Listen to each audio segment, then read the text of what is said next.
something that I really don't understand are the people who say that teens shouldn't be paying attention to these controversial or worldly issues and have opinions on them. Like, what?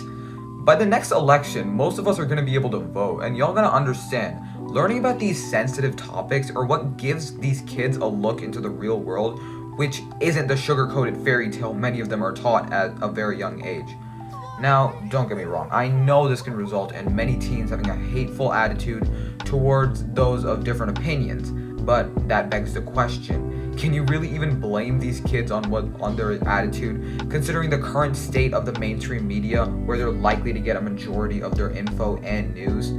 If you look at some of these media influencers, news stations, and talk show hosts, you can clearly see that there's a bias within their content, and it's almost as if their aim is trying to promote their own agenda. Now, don't get me wrong, in no way am I saying it's bad to have a bias, but some of these figures, talk show hosts in particular, have so much bias to where it's almost as if they incentivize hatred to those who differ in opinions. Now, don't get me wrong, I understand that many of these comments are jokes and they're intended for comedic purposes, but for the young and curious mind who wants to develop their stances on many of these issues, it just portrays politics in a very hateful and negative light,